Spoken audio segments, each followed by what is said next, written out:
Γεια σας παιδιά, είμαστε Christ Dogs και είμαι ο Χρήστος. Είμαι ο Σόντος. Και σήμερα θα μιλήσουμε για τους κάγκουρες.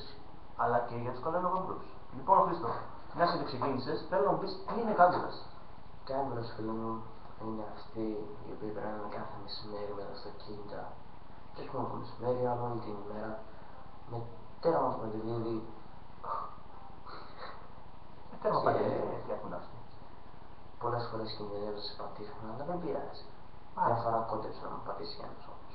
Α, μάλιστα. Και αυτοί οι κάγκουρες τι κάνουν, δεν έχω καταλάβει ακόμα. Τίποτα, απλά τρέχουν πέρα από το αυτοκίνητο και με τα μηχανάκια, τραβώντας την προσοχή. Υποτίθεται. Ναι. Μάλιστα, δηλαδή θες να μου πεις ότι είναι ένας τυπάς που απλά κάνει βόλτες για να προσελκύσει κοπέλες. Ακριβώς. Αυτό είναι.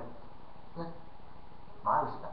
Δηλαδή θες να μου πεις ότι ένας τυπάς με ξυρισμένο κεφάλι και μηχανάκι ή τέλος πάντων αυτοκίνητο με αεροδομή σιδερόστρα, τέλος πάντων, θα τραβήξει προσοχή. Φίλε, εγώ ντομάτες θα το πέταγα, όχι απλά θα το πω, όχι προσοχή. Λοιπόν, και εντάξει, τι να πούμε. Καλή είναι κι αυτή. Εγώ λέω, φίλε μου, να σου μιλήσω για ένα άλλο είδος τυπά που ψάχνει κομμενάκια να χτυπήσει. Θα σου μιλήσω για τους κλαρινογαμπρούς, φίλε. Αν έχεις ακουστά. Καταρχήν, κλαρινογαμπρός τι είναι, τι εστί. Ο κλαρινογαμπρός συνήθως έχει ξυρισμένο κεφάλι, έχει μουσάκι ή συνήθως μουστάκι, όπως θα επίπεδο.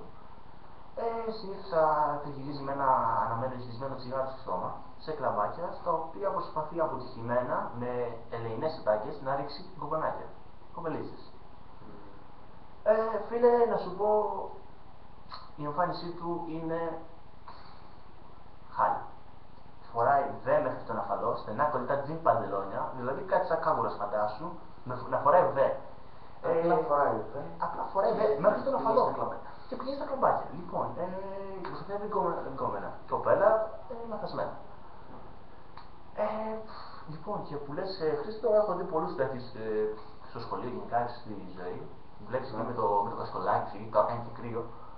Κρυώνει πάνω, είναι δίπλα στον άλλο και κάθεται. Λοιπόν, αυτή είναι η κλαρινογαμπρή που λες, Χρήστο, ελπίζω να κατάλαβες. Και αυτοί να κατάλαβαν, γιατί εντάξει, τι ξέρω, πώς το κάνουμε. Α, ναι, αν έχετε καμιά παραπάνω αγορία, πείτε μας. Στείλτε video response, ξέρετε, κανονικά, δεν είναι τίποτα. Λοιπόν, εμείς θα τα ξαναπούμε. Τα λέμε την επόμενη φορά. Ναι, ελπίζω να μας κάνετε θετική ψήφο και subscribe. Περιμένουμε. Γεια σας.